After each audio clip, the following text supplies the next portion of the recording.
Bé, bona vesprada. Anem a començar, que ja han passat uns minuts de les 7. Gràcies a totes i a tots per vindre. Avui tenim, dins del cicle de conferències de la Fira de la Taronja, una conferència realment interessant. No anem a parlar directament de cítrics, però el tema és candent. Segur que tots nosaltres estos dies hem estat parlant del temps que fa, de que este clima no és el que toca, de que no és la circumstància, les temperatures no són bones per a les plantes, per als cultius, per a les collites. És a dir, els canvis i el canvi climàtic és un tema actual i segur que tots l'hem tractat. Per a parlar en profunditat d'aquest tema tenim una persona que és un autèntic expert. És una persona que ell és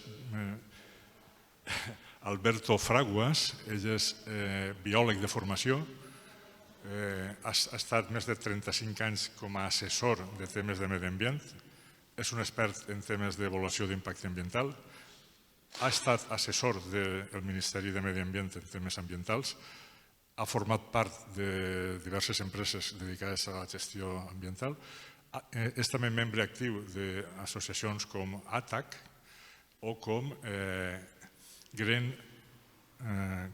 Cross, que és la Creu Verda, és una associació també que busca conservar la diversitat.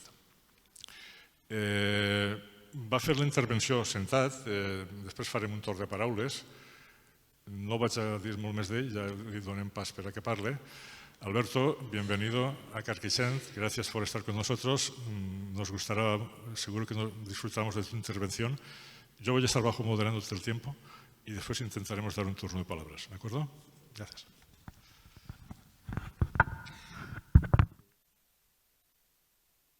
Gracias. ¿Me oís? ¿Me oís bien? Pues muchas gracias, Pep. Gracias a la Semana de la Taronja, que además está la Taronja por todas partes, como es fácil de ver. Gracias al Ayuntamiento. Estas iniciativas me parece que son pues lo que hay que hacer.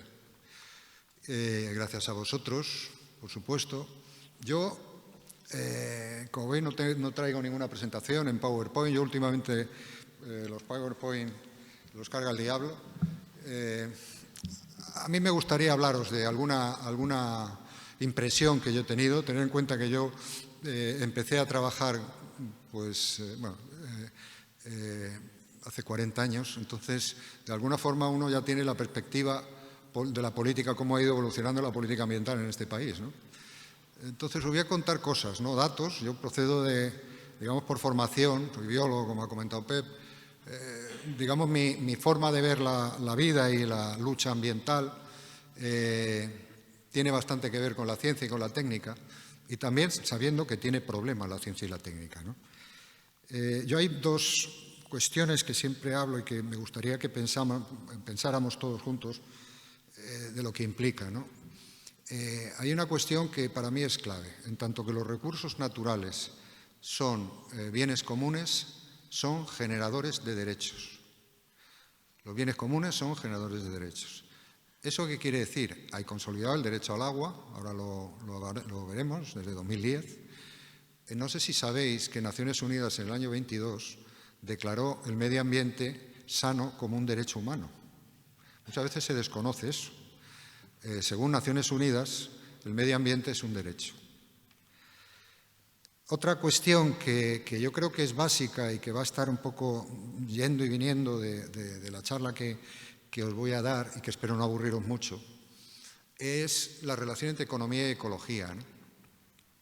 Los déficits ecológicos, yo soy ecólogo de formación, pero al final, después de tantos años de trabajar y de ver cosas y tal, al final te das cuenta de que los déficits ecológicos tienen una relación bionívoca con los déficits sociales. Es decir, cuando los ecólogos hablamos en muchas ocasiones de equilibrios ecosistémicos, en realidad el sociólogo o el político debe estar mirando la equidad social o la desigualdad. Es decir, la justicia social tiene mucho que ver con la justicia ambiental o la justicia climática. Lo iremos viendo. Bueno, yo voy básicamente la charla van a ser, digamos, dos bloques. Uno, hablar de cambio climático, la situación con datos genéricos que os voy a trasladar. cómo el cambio climático puede y está afectando a la agricultura, eso seguro que conocéis mucho mejor que yo el tema. ¿Qué está pasando ahora mismo con el agua a nivel general, a nivel de Estado y a nivel de país, de planeta?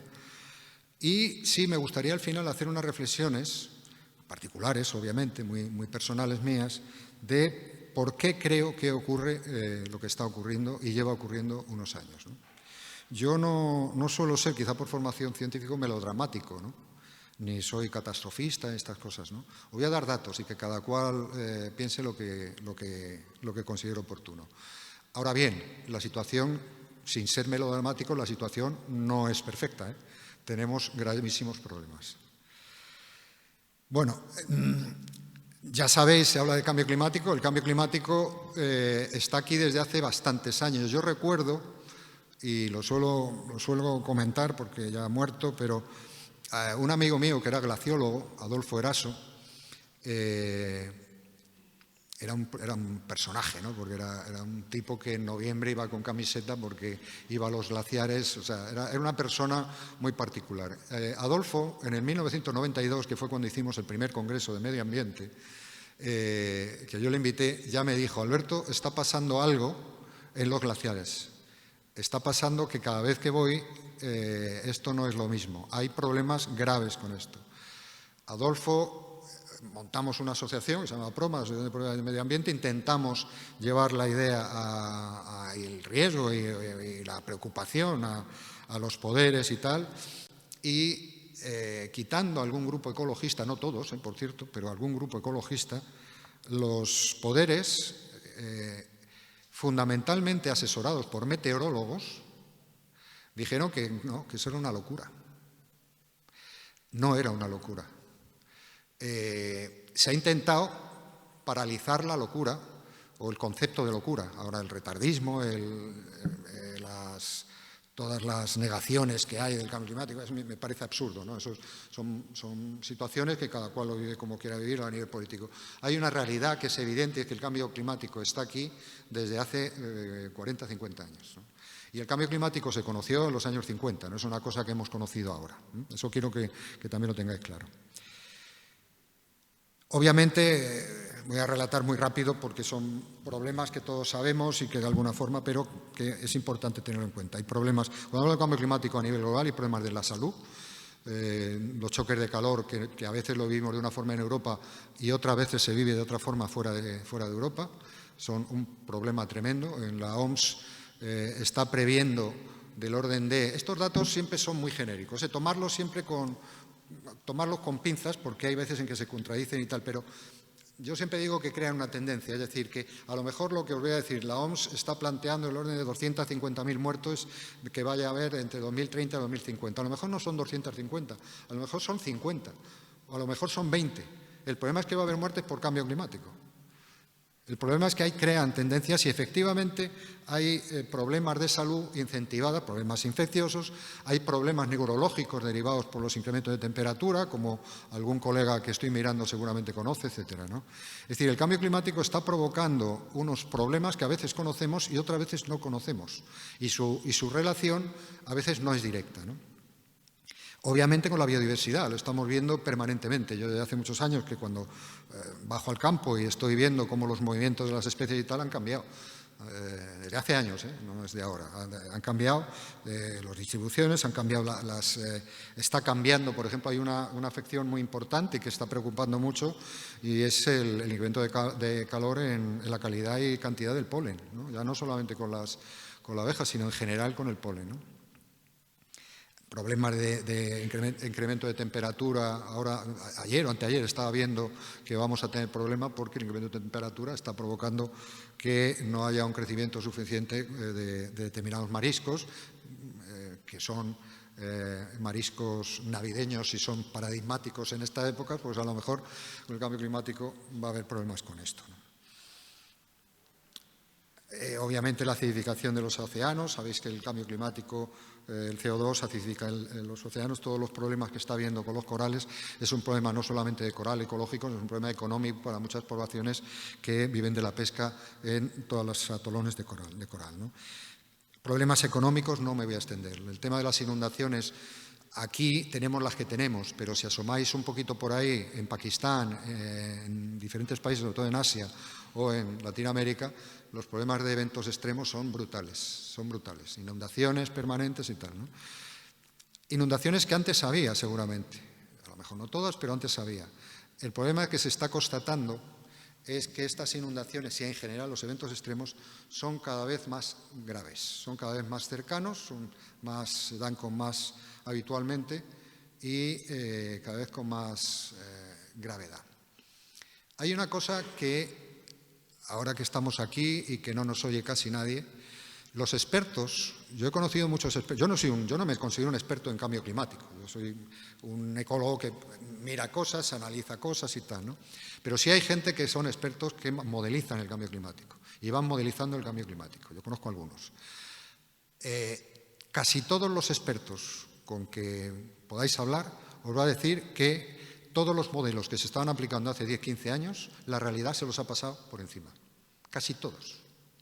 No conocemos muchas de las cosas que pasan con el cambio climático. No conocemos muchas cosas de la biodiversidad y cómo la biodiversidad tiene que reaccionar ante cambios que muchas veces, porque hay dudas, tenemos dudas, en ecología hay muchas dudas, ¿no? Todavía, ¿no? Bueno, pues el cambio climático introduce dudas adicionales, ¿no? Bueno, tengo aquí el tema de incendios, turismo, no me voy a extender, luego hablaré más de la agricultura. Hay una idea que me parece absolutamente esencial ligada al cambio climático, ¿no? Por lo menos yo es como lo considero, y es la desigualdad que genera. No es un problema solamente en sí, sino que es un problema que va a desincentivar la igualdad.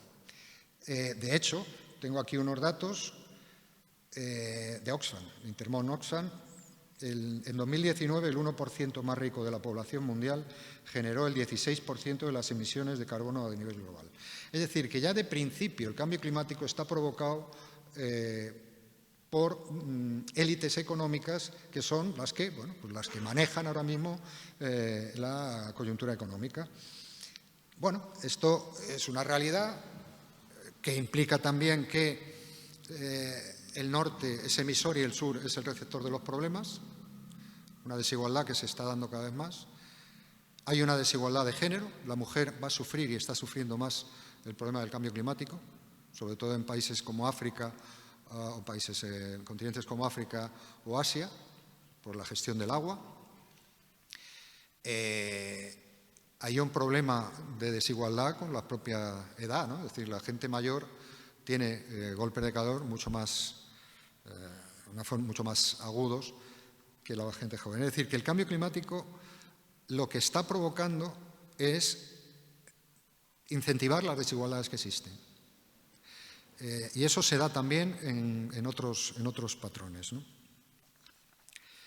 Bueno, la agricultura. ¿Cómo afecta a la agricultura? Bueno, la agricultura le afecta mucho al cambio climático. Ya sabéis que, la atmósfera sabéis que es una conjunción oxígeno, nitrógeno, algo de metano, algo de óxido nitroso y algo de otros productos, ¿no?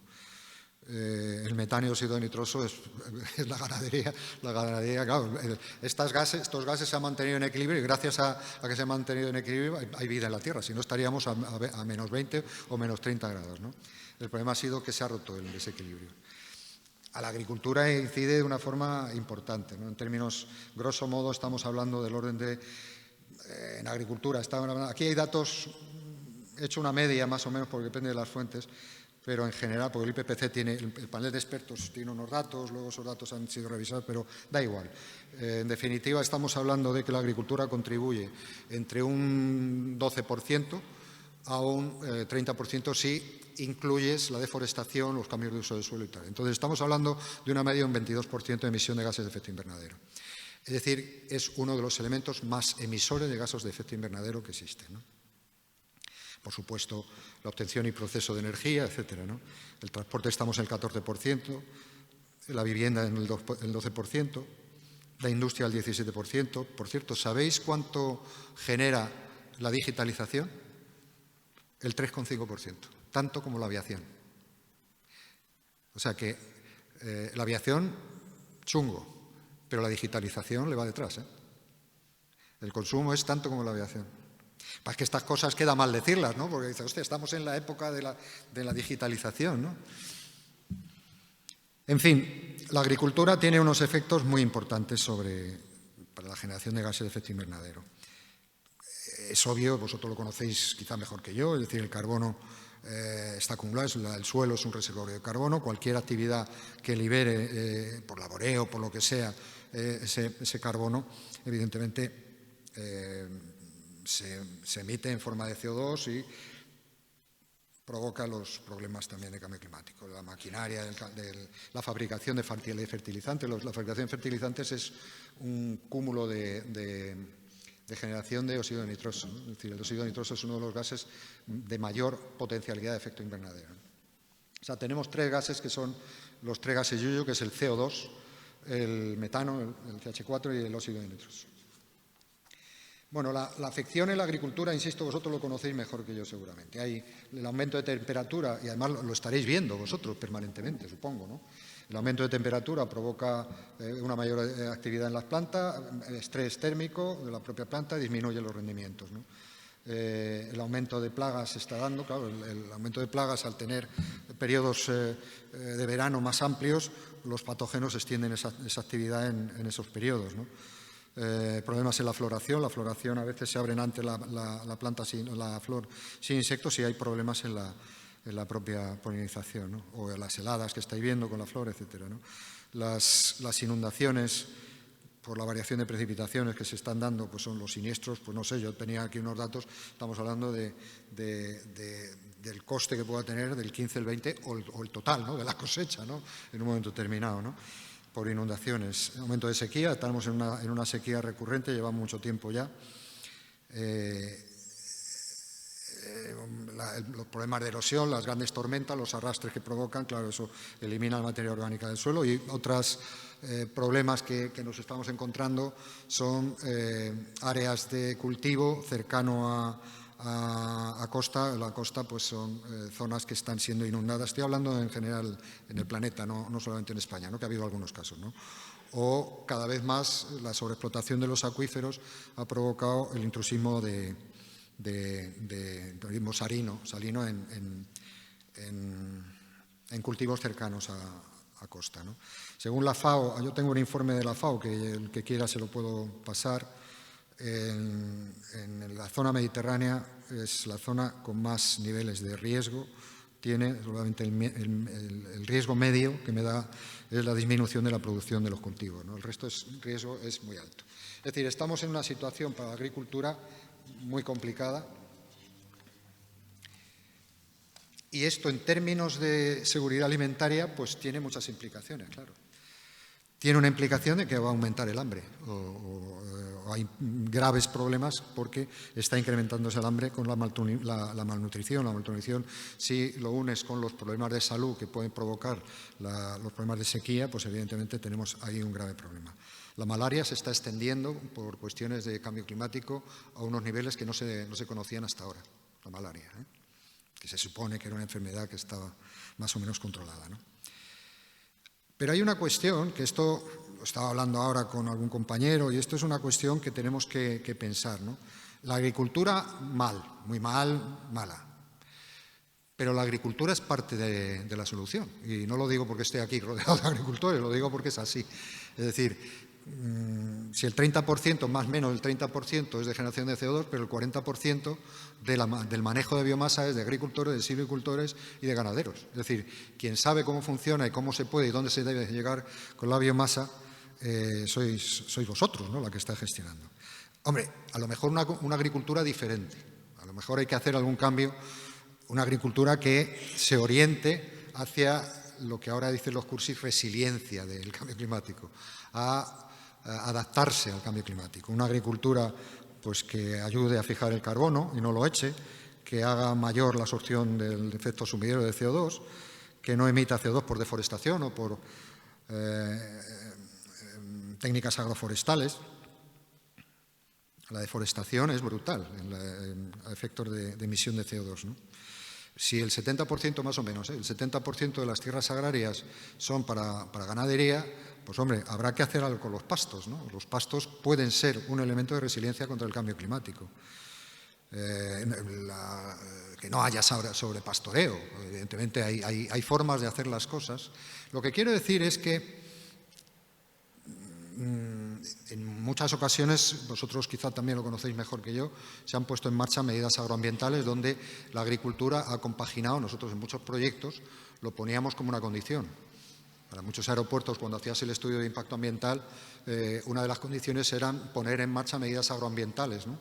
Y esas medidas agroambientales funcionaban perfectamente, manteniendo vegetación, o sea, avifauna, sobre todo esteparia, con el mantenimiento de explotaciones forestales. Bueno, hay formas de hacer. La cuestión es, que decía, es considerar la agricultura o la producción de alimentos como un elemento de resiliencia del cambio climático.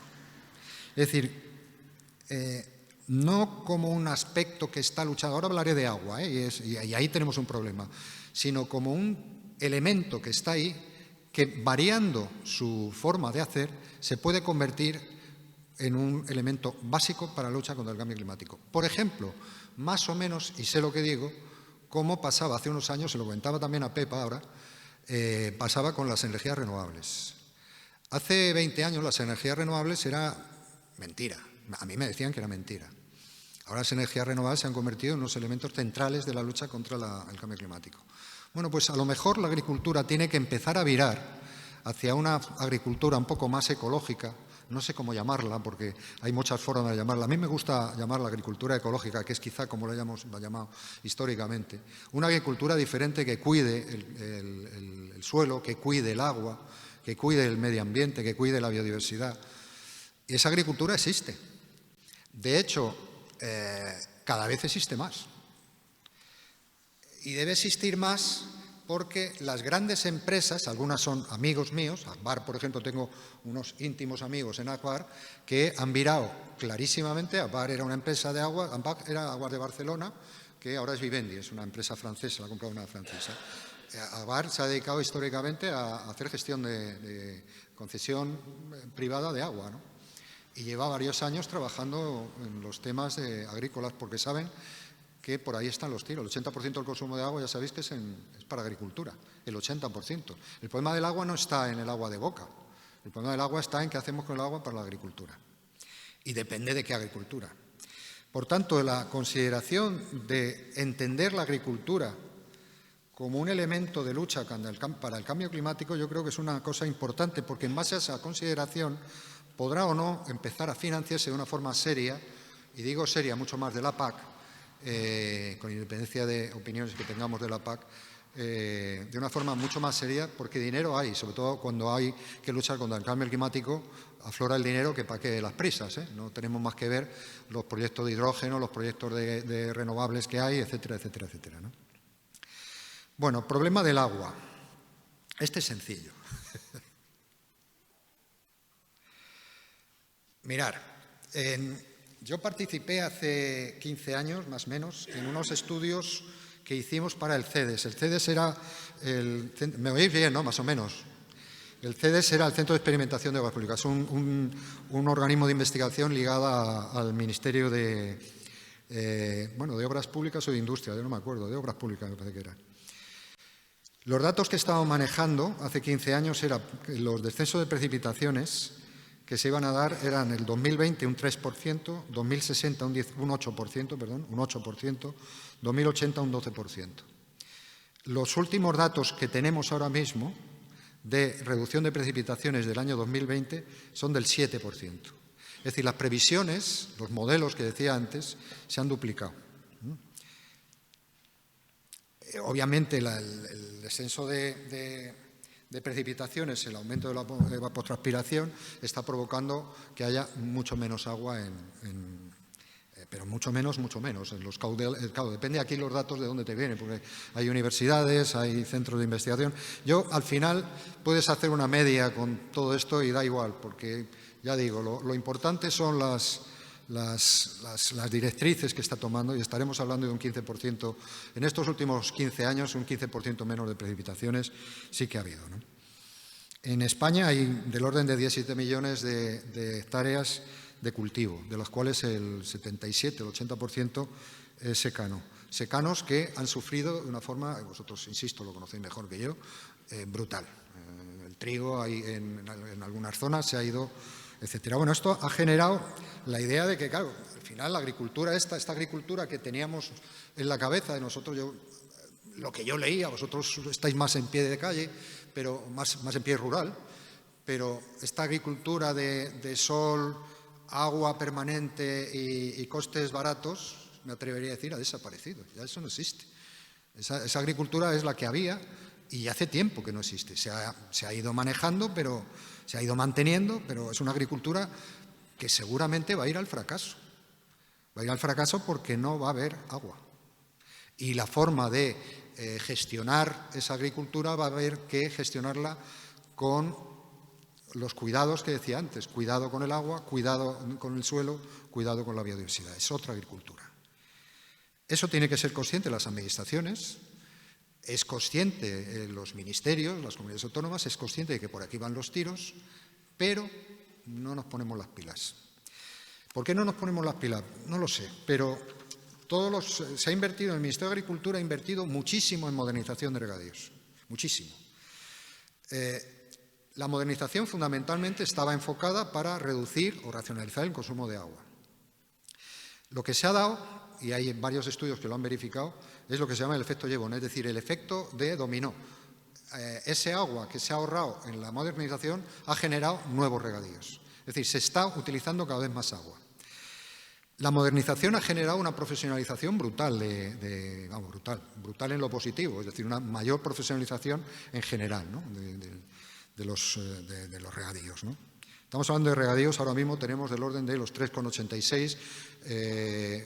En el nuevo plan, en los nuevos planes del 27, hay 750.000 hectáreas nuevas de regadío, de las cuales el 500 y pico mil es en Aragón, sitio que les está pasando, ¿se pueden decir tacos? Mal con el agua.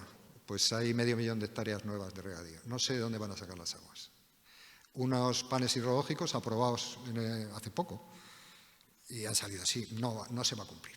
Va a ser imposible que se cumpla. Bueno, ¿qué es lo que ha pasado con la modernización? Decía modernización, profesionalización con el agua. Pues ha pasado que, yo no sé si es bueno o malo, pero desde luego que no hay un control, eso ya os lo digo. Es la entrada de fondos de inversión en procesos de regadíos que están siendo tremendos. Eso es, a lo mejor, la razón por la cual pasan las cosas que pasan dentro del entorno de Doñana. Yo hice un artículo hace poco, podéis mirarlo por ahí. Tengo algunos datos por aquí, pero no os voy a aburrir. Eso a lo mejor tiene algo que ver con el por qué muchos fondos... Sabéis que hay muchos fondos de inversión inmobiliarios que están comprando terrenos para regadíos y o para renovables. Es decir, ahora mismo se ha derivado, donde antes era los fondos de inversión, obviamente, toda la burbuja, etcétera, todo eso ha pasado. Y ahora están mirando directamente al medio rural, ¿no? Bueno, pues hay bastantes fondos de inversión inmobiliarios que están comprando fincas. Fincas que luego, pues, lógicamente, hay que optimizar. Esta optimización implica la puesta en regadío de vides, de olivos, de frutos rojos. Por eso pasan las cosas que pasan, las cosas no pasan gratis. Es decir, que están los lobbies económicos, hacen su papel, entonces, y hacen su papel, y están para hacer su papel. No vamos a pensar que los fondos de inversión son sostenibles, estas cosas. Bueno, sí, la sostenibilidad la tienen, pero lo que prima es el beneficio concreto. Y dejaros de sostenibilidad. Esa es la verdad. Y sé de lo que hablo, luego lo cuento, ¿no? En fin, esto es una circunstancia que implica problemas políticos, creo que fuera de lugar, pero que se van a seguir dando. Se han dado históricamente, el Tajo Segura llevan dando problemas desde que empecé yo a trabajar, hace 40 años. Pero hay una realidad. En mi primer proyecto ambiental, uno de los primeros, proyecto ambiental, el más gordo, fue estudiar el acuífero 23, que es un acuífero histórico de las tablas de Daimiel. Hace 42 años. Y estamos estudiando el problema ahora mismo todavía. Hace 42 años dijimos, mira, pues esto puede ser, había que, bueno, un acuífero históricamente sobreexplotado, ¿no? Entonces se utiliza como ejemplo de sobreexplotación, ¿no? Los problemas del Mar Menor, que ahora ha habido mucha movida política y tal, vienen de hace 30 años. Los problemas de Doñana, nosotros conocemos, yo participé, entonces estaba colaborando con BBF, participé en un inventario que hacía y los pozos ilegales, sabéis lo de los pozos ilegales de Doñana, que siempre se habla de 1000 y pico pozos y tal. Bueno, son 1000 y pico, son 1000 y pico pozos. Esos pozos los conoce todo Dios. O sea, tú vas ahí y te dice, oye, mira, está aquí, este otro, tal. O sea, son conocidos históricamente, hasta ahora. Claro, dice, Doñana se va a hacer puñetas. Claro, bastantes que ha aguantado. Y Doñana se va. Va a ser muy difícil rescatarla, ¿eh? No hablo del acuerdo, a mí no me parece un buen acuerdo, el acuerdo que se ha llevado por parte del Gobierno con la Junta de Andalucía no me parece para nada un buen acuerdo, así lo he transmitido a quien me lo ha preguntado. Me parece que es un acuerdo que va a traer mucha cola y de hecho ya está trayendo mucha cola con otro regante. Pero bueno, no me voy a extender con ello, ¿no? En cualquier caso, seguro que hay que plantear una nueva estrategia del agua. Y una nueva estrategia del agua tiene que partir, al menos tiene que partir de 3 principios, que son complicados, ¿no? El concepto de límite. El agua es un recurso que no es tan renovable como parece. El agua cada vez es menos renovable. No pensemos que es ilimitado. Ligado a esto, el concepto de productivismo. Yo todavía escucho que podemos traer agua con las infraestructuras. Hay infraestructuras, hay muchos embalses que están vacíos. Es decir, no se trata de hacer infraestructuras, se trata de optimizar las infraestructuras que tenemos y las justas. Yo no soy, aunque soy biólogo, ecólogo y he visto muchas barbaridades con el hormigón, yo no satanizo el hormigón por definición, pero es que hemos abusado de hormigón a unos niveles absurdos, absurdos. Claro, pues entonces tendremos que pensar que el productivismo en agua, pues esto de que hay cuencas excedentes y cuencas excedentarias y cuencas deficitarias, eso hace tiempo que dejó de ser, ¿no? Aparte de que nunca ha sido. Más con el cambio climático nos está diciendo que tenemos que racionalizar o equilibrar el esquema uso-recurso. Y eso es muy complicado. Estoy diciendo que no a los trasvases, o estoy diciendo que algún trasvase habrá que hacer, pero los trasvases que sean necesarios hacer, pero no trasvases que no va a haber agua para trasvasar. Y literalmente no va a haber agua para trasvasar. O sea, seguramente nos queda 20, 30, no lo sé, pero en 50, 100 años no podemos estar hablando de estas cosas, no vamos a tener tiempo, no vamos a tener tiempo. La Directiva Marco del Agua, vosotros la conocéis, hay 3 bases de la Directiva Marco del Agua que todavía es del año 2000, como diciendo, bueno, pues son revolucionarias las 3 bases. Participación ciudadana, respeto a la biodiversidad y recuperación de costes. Recuperación real de costes, todos los costes, todos. Otro problema que es básico es el tema de la calidad del agua. Nosotros hablamos siempre de cantidad del agua. El agua... los datos que se están manejando a nivel de ministerio, son datos que se van arrastrando, porque y de verdad no lo digo porque esté aquí, no es un problema político, de verdad. El problema político es cuando un político le lanza la mierda al otro para decir que este es un problema político, no. El problema de la calidad del agua viene de hace 20 años, por falta de financiación. Y han tenido gobierno del PP, gobiernos del PSOE, gobiernos en comunidades autónomas, gobiernos de todas partes. Hay un gravísimo problema de calidad del agua en España. No solamente por problemas de agua de contaminación difusa, por nitratos y fósforo y nitrógeno, sino problemas en las ciudades, ¿no?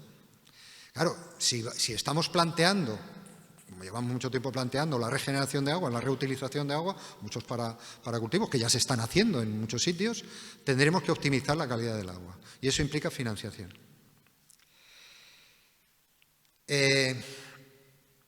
Bueno, en definitiva, comercializar el agua siempre es un problema, ¿no? Temas a nivel técnico que sí me gustaría trasladar rápidamente. Priorizar otra agricultura. Cuando nosotros estamos hablando de un tipo de agricultura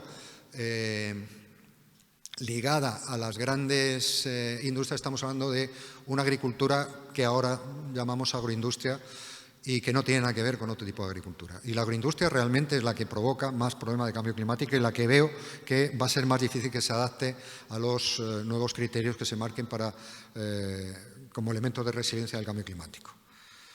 Por tanto, sí que hay que hacer un planteamiento de ver qué entendemos por agricultura. No sé si llamarla familiar o pequeña o mediana, no lo sé, pero una agricultura que realmente sea diferente a la agroindustria que estamos viendo. Y en la agroindustria meto también las grandes granjas, porque es inevitable meterlas ahí, ¿no? Es un problema tremendo las granjas, las macrogranjas que hemos tenido. Yo he participado bueno, luego lo cuento. La aplicación de energías renovables, que me consta que llevan mucho tiempo investigándose, bueno, hay que apoyar, seguramente hay que apoyar al agricultor para la utilización de la energía renovable. La energía de desalación, donde se decía que era una barbaridad hace unos años, gracias a la desalación podemos estar desalación y desaloración, es decir, desalación y desalación de aguas subterráneas, ¿no? que también se puede aplicar en desaladoras relativamente pequeñas. Estas desaladoras se están haciendo muchos estudios para que se utilicen con energías renovables, que además tienen un alto consumo de energía, ha bajado un poco el consumo de energía, pero siguen siendo altas consumidoras de energía, entonces se están optimizando por los usos con energías renovables, ¿no? Es una tecnología que está ahí y que evidentemente habrá que ir utilizando. La reutilización, que la reutilización, como decía antes, no se convierta en efecto Jevons, es decir, en que realmente supla fuentes, recursos que existen, es decir, que no se suman a otros recursos, ¿no? Como está viendo hasta ahora. Eso se hace con gobernanza, con buena gestión. Las confederaciones hay de todo. El Júcar creo que se puede mantener, o sea, se puede sostener, pero hay de todo, realmente hay de todo. Y falta un cambio rotundo en las confederaciones, en mi opinión. Tarifas por consumo, o sea, tarifas volumétricas, eso es otra cosa que tenemos que empezar a la regularización de los pozos ilegales, es decir, todavía seguir hablando de la regularización de pozos, aquí se habla hablamos de 1 millón de pozos, no tenemos ni puñetera idea del número de pozos que hay. Se sabe lo de Doñana porque está en el entorno de Doñana y porque pero no sabemos el número de pozos. El millón puede ser 1 millón, puede ser, pues no sé si habéis oído muchas veces que se habla de 1 millón de pozos ilegales. Ya me parecería una barbaridad 100.000, pero bueno, pues 1 millón de pozos, ¿no? Hombre, vamos a ver, vamos a hacer un inventario real de los pozos ilegales que hay. Luego, una vez que sepamos, sabemos que la complejidad que tiene todo esto, etcétera, ¿no? Pero el agua es mía, no es de los agricultores, ¿no? Es un bien común, no es una concesión, pero en fin. Y otra cosa que también ha dado muchos problemas y que sigue dando problemas es la regularización de la transmisión de derechos constitucionales de riego. Eso es otra asignatura pendiente que el Ministerio, hay una propuesta que nosotros pusimos encima de la mesa, este Ministerio no nos hizo ni caso, ¿no? Es decir, prefería no meneallo, el tema era muy, muy complicado. Bueno, luego hablamos un poco más y os doy la palabra. Ya termino con unas ideas de por qué viene esto, qué es lo que está pasando, ¿no? Es decir, ¿por qué estamos en una situación tan complicada, ¿no? A nivel ambiental, ¿no? Y por tanto a nivel social. Bueno, yo soy ecólogo de formación. Cuando hablas de ecología humana, la ecología es el análisis de los seres vivos, como sabéis, en un entorno determinado. Si el entorno es sociocultural, como es el caso del ser humano, obviamente cuando estudias la ecología humana, en definitiva, al final lo que estás estudiando es relaciones de poder. Relaciones de poder que se dan en la ecología también, ¿no? Y que se estudian en la ecología. Yo muchas veces digo que cuando la política no hace caso a la ecología se convierte en política. Y eso es lo que estamos viendo. Hay muchas ecologías que se están convirtiendo en política. ¿Por qué digo esto? Pues porque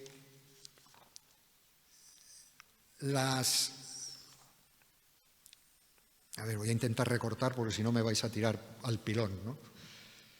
Mirad, la ilustración, no me voy a ir a la ilustración, tranquilos, pero voy a hablar de la ilustración, de lo que generó la ilustración. La ilustración nos sacó de un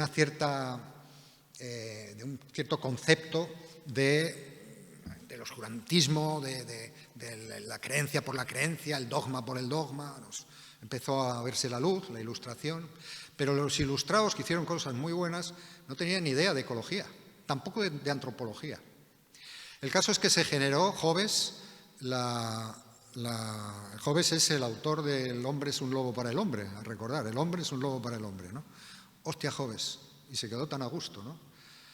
Bueno, creó la competencia como un elemento sustantivo ligado al ser humano. La competencia, somos seres biológicamente competitivos, ¿no?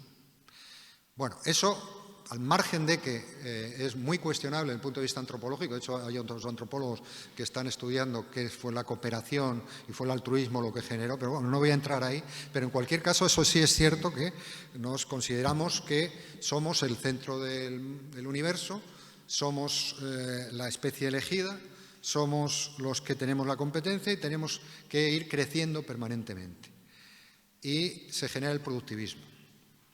El productivismo como un elemento permanente, el productivismo que lleva al progreso. El progreso es mirando para arriba, no el progreso mirando para el lado, es decir, estoy progresando porque estoy andando, no, tengo que estar progresando hacia arriba. Cuando hablamos de progreso tenemos que estar teniendo más y teniendo más cosas y con más crecimiento, Claro, el problema es que esta tiene una fragilidad en términos ecológicos brutal, porque los recursos son finitos.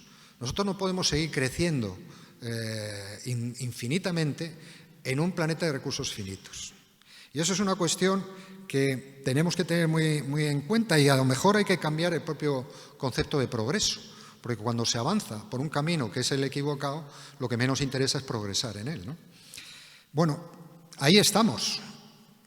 ¿Cuál es la cuestión de fondo? Y esto no sé si hay algún economista por aquí, pero que es importante el debate.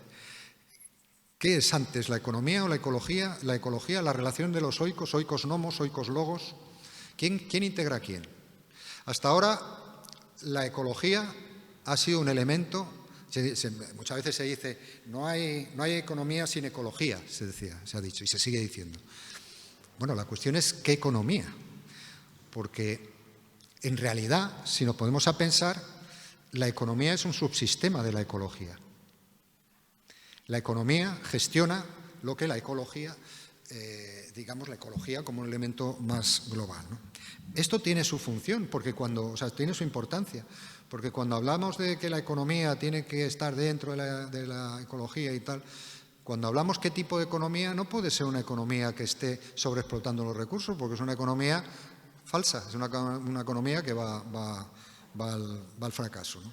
Tendrá que ser una economía que armonice con los recursos. Lo que pasa es que el productivismo, el capitalismo, y da igual, capitalismo de mercado o capitalismo central, a mí me da igual, el capitalismo exige unos ritmos de crecimiento que la ecología no puede dar. Los ritmos del agua son los que dan, los ritmos del ciclo del carbono es el que da. No se le puede exigir tasas de renovabilidad de los recursos naturales a la naturaleza que no puede dar. Bueno, hay muchas teorías con esto. Se crea la economía circular. Yo siempre digo que la economía no es circular, es imposible. La economía es entrópica, ¿no? Esto está en el segundo principio de la termodinámica. Los procesos naturales, la energía tiende a disminuir en forma de calor. Es decir, la economía, hay economistas bioeconomistas, por eso decía que los economistas lo conocéis mejor, pero en los años 50 se ideó la bioeconomía de Gersto Regen, que ahora la estoy leyendo y hay cosas sorprendentes, ¿no? Sorprendentes. En los años 50, lo que pasa es que no les hemos hecho ni puñetero caso, lógicamente, ¿no? Es una economía que tiene en cuenta los ritmos de la naturaleza, pero esa economía no era la que podíamos ajustar porque estamos en otro modelo. Lo que es curioso es que todo esto, en los últimos informes del Foro Económico Mundial, el Global RIC, hay un informe que hace el Foro Económico Mundial que se llama Global Risk, ¿no? Y uno de los aspectos que plantea con más riesgo, siempre el cambio climático lo han contemplado como un elemento de riesgo. Yo creo que se refería más a riesgo hacia las élites que a riesgo global, ¿no? Pero en este último informe hablan de la reducción del uso de determinadas materias, de la desmaterialización. por tanto, del racionalizar el uso o, por tanto, de lo que ya veis, estáis oyendo por ahí, el decrecimiento. El decrecimiento, que ahora hablaré de él muy brevemente, pero el decrecimiento hace del orden de 50 años que venimos hablando de decrecimiento, no es una cosa de ahora. Lo que sí es importante, interesante, que lo haya dicho la reina, ¿no? pero es importante. Mirad, el decrecimiento se puso en el año 22, hubo varios artículos, en Europa hay un centro de investigación que están con ello y tal, fue el año 22. ¿Por qué? Porque en 1972, os invito a que además lo veáis, se hizo un primer informe que se llamaba Los límites del crecimiento. Fue el informe Meadows, ¿no? Este informe del año 72 era un equipo de matemáticos y de economistas, demostraron que era completamente inviable el modelo que estamos teniendo. Se han hecho diferentes revisiones, en el año 92 se hizo diferentes revisiones y se ha ido cumpliendo, es un modelo que se ha ido cumpliendo. El informe de límites del crecimiento, que lo hizo el Club de Roma en el año 1972, es lo que está pasando. Por eso se habla de decrecimiento. Bueno, inmediatamente después del 72, donde yo empecé a nacer al medio ambiente, yo soy bastante mayor, a partir de ese momento empezaron a surgir intentos más retóricos que otros, algunos de los cuales personalmente yo me creí el desarrollo sostenible y estuve en foros participando y en foros hasta que en determinados foros empresariales, cuando salíamos del foro, oía lo que realmente se quedaban de todo el rollo que les había soltado y era el 0,5. Es decir, lo que habéis hablado del greenwashing y de la venta verde, pues bastante de eso, ¿no? Bastante de eso. Ahora se dice que el desarrollo sostenible es muy complicado, ¿no? Es casi un oxímoron. Desarrollo endógeno, ecodesarrollo, crecimiento verde, desarrollo sostenible, responsabilidad social corporativa, economía circular, Agenda 2030. Todos intentos de verificar, cuidado, esto hay posibilidades con cambios tecnológicos, con cambios de hacer las cosas, ¿no? Bueno, ha habido cambios tecnológicos, el informe Brundtland es sobre desarrollo sostenible del 92, es decir, ya han pasado muchos años. Por tanto, la sostenibilidad, todas las políticas de sostenibilidad llevan operando más o menos 20 y tantos años. Los indicadores que ahora mismo tenemos, indicadores de situación ecológica en general, son los peores que hemos tenido. Emisión de CO2 a nivel mundial, digo. Hay países, hay países que más o menos han optimizado, pero a nivel mundial son los peores. La pérdida en biodiversidad, estamos en la sexta extinción, cada 2 por 3 están encontrando más problemas con la biodiversidad, con determinados aspectos que no sabemos qué puede pasar. No quiero ponerme, insisto, grandilocuente, pero la COVID tiene bastante que ver con esto, ¿no? Los problemas del agua, yo llevo diciendo el dato hay 2.000 millones de personas que no tienen agua potable y 3.500 que no tienen saneamiento, lo llevo diciendo hace 25 años. ¿Os recordáis algunos los objetivos de desarrollo del milenio? ¿Os acordáis alguno que hubo hace unos años y tal?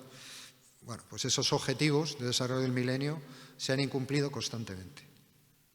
Es decir, tenemos objetivos a nivel macroinstitucional, pero son objetivos que están siendo inanes. Esa es la puñetera verdad, ¿no? Bueno, no quiero dar más datos. Mirad, ahí os instaría, al que quiera, porque yo voy acabando. Está en Internet, lo podéis buscar, ¿no? La Agenda 2030 es la agenda que os sonará, los Objetivos de Desarrollo Sostenible y tal, ¿no? Es la Agenda 2030 de Naciones Unidas. La última declaración de Guterres fue: nos estamos cargando la Agenda 2030, es decir, el responsable de la propia Agenda 2030 dice que nos la estamos cargando. De hecho, dijo que estamos ese sí que fue grandilocuente, porque dijo que estamos en la entrada del infierno con el cambio climático. Y se quedó tan pancho, dice, estamos a punto de entrar en el infierno, ¿no? Bueno, este señor, que está muy bien, debe saber que ya hay mucha gente que ha estado en el infierno antes, ¿eh? Ha habido incendios, etcétera, ¿no? Los indicadores que la propia agenda de seguimiento, o sea, cada año la Agenda 2030 hace unos indicadores de seguimiento. Los indicadores de la Agenda 2030 son los peores. Y la Agenda 2030, los peores de siempre. Y la propia Agenda 2030 lo dice. Muy brevemente, bueno, habla de los 600 millones de personas en el sistema de pobreza que siguen incrementándose, no hay una ruta firme para lograr la igualdad de género, los problemas de género va a haber 140 años para igualar liderazgo en el trabajo, la eficiencia energética debe aumentar. Cuando hablamos de renovables, luego si hay ocasión hablamos un poco de la transición energética, ¿no? Claro, aquí nos estamos poniendo a poner plantas que están muy bien, las renovables y tal, a ver de qué forma y dónde, pero lo primero que habrá que ajustar son ahorro y eficiencia energética, que puedes estar ahorrando un 30 o un 40%. Claro, porque la energía más sostenible es la que no se produce y no se consume, esa es la más sostenible, ¿no? Las emisiones de CO2 alcanzaron una cifra máxima en el mundo. Esto lo dice la Agenda 2030, bueno, etcétera, etcétera. Es decir, la Agenda 2030, que se supone que es, y muchos la recibimos con mucha fuerza, aun con cierto escepticismo, pero con mucha fuerza para apoyarla, la realidad es que no ha funcionado. Y no ha funcionado porque no ha habido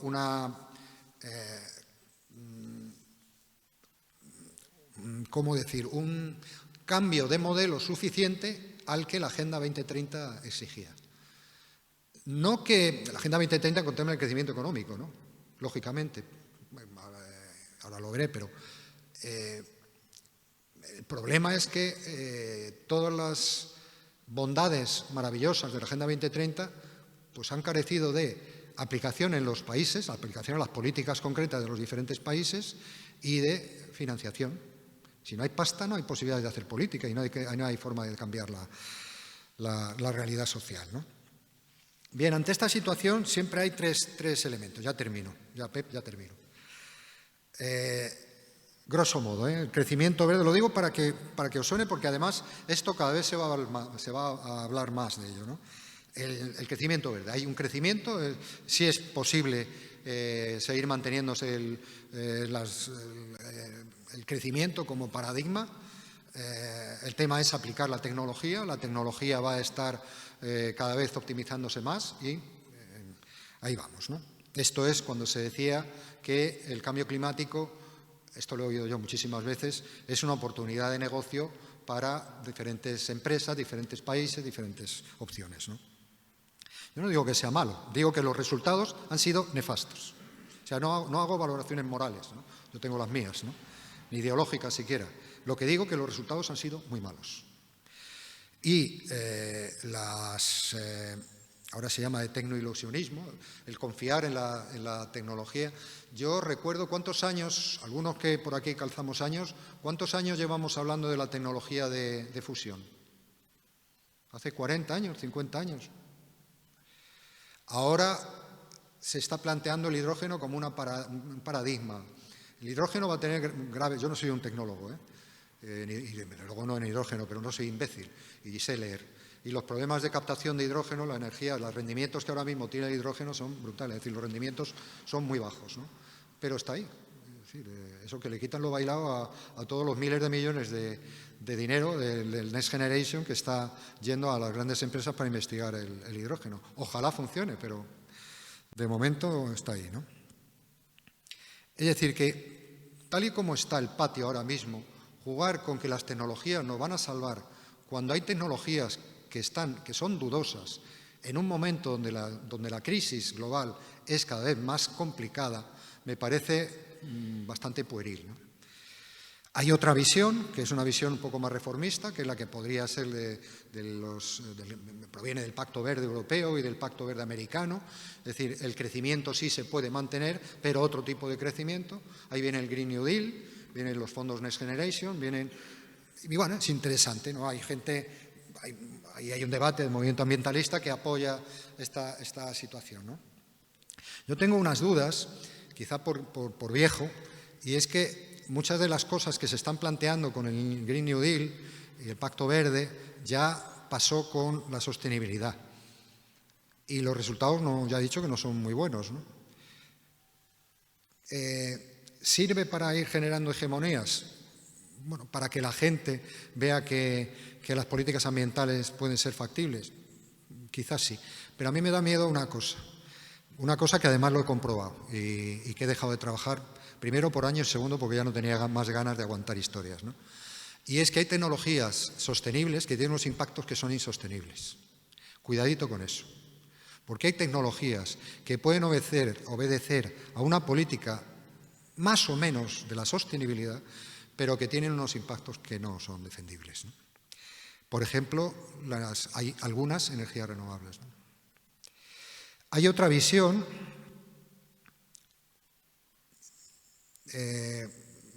digamos más transformadora, que es lo que yo llamo poscrecimiento, más allá del crecimiento, o el decrecimiento, da igual cómo lo llaméis, ¿no? Bueno, el decrecimiento lo que viene a decir es que por cierto, la reina, vuelvo a la reina, porque lo estaba comentando contigo, la reina cuando hizo una interpelación sabía de lo que estaba hablando, ¿eh? Es decir, le habían pasado bien las notas, porque sabía de lo que estaba hablando. Luego lo comentamos. Bien, el decrecimiento es, en definitiva, determinados países, como somos nosotros y los países más desarrollados, no pueden seguir creciendo más, tienen que decrecer. La cuestión es hasta qué punto, de qué forma, que tampoco se explica, y en qué modelo. Porque, claro, si lo que se plantea dentro del decrecimiento es, que no es el caso, pero hay gente que lo interpreta así, que es un decrecimiento del mismo modelo, eso se llama recesión y eso se llama generación de más desigualdad, etcétera, ¿no? Claro, el decrecimiento está ahí, hay que planificar ese decrecimiento. El problema es quién planifica el decrecimiento. Hay gente que dice que la planificación debe ser de las grandes organizaciones internacionales, cambiando la ONU, cambiando la OMS, cambiando la UNICEF, cambiando, eso se dice en los papeles, en algunos papeles de ATAC, por ejemplo, con los cuales yo no estoy de acuerdo. Y otros decimos que se tiene que ir generando desde abajo. Complicado, pero se tiene que ir generando desde abajo. Hay una cuestión con el decrecimiento que es importante. Tenemos que entender, tenemos que sacar la economía y el dinero de nuestras vidas. Perdonar, ¿eh? Miro a un economista porque... Pero tenemos que sacarlo de nuestras vidas. Fijar qué gilipollez acabo de decir, ¿no? Pues tenemos que empezar a sacarlo de nuestras vidas, ¿no? Eso, el decrecimiento, es difícil, porque el decrecimiento, claro, si dices estas cosas, tiene poca aceptabilidad pública, ¿no? Tiene poca aceptación social, ¿no? Tenemos que ir hablando de lo que se hablaba hace muchos años de calidad de vida. Hay determinado, lo pequeño es hermoso. ¿Os acordáis de lo pequeño es hermoso de Schumacher, no? Pues hay determinados aspectos que tenemos que empezar a revisar muchas cosas. ¿Sí? Esto es ponerse en plan viejo, pero es así. Hay cosas que pasaron que pueden ser ahora mismo absolutamente revolucionarias, ¿no? Bueno, el decrecimiento yo creo que es obvio que se va a dar porque se está dando. El decrecimiento no es una postura política, no es una opción política. Sí lo es el Green New Deal. El decrecimiento es una realidad que se está dando ya en muchos sitios, ¿no? La cuestión es cómo se va a ir dando y formulando de una forma que no parezca un reduccionismo. Es decir, yo no puedo, negando un sistema económico actual, decir que me voy a reducir económicamente, ¿no? Yo lo que replanteo es todo el sistema, ¿no? Y es mi idea. Mi idea es replantear todo el modelo económico.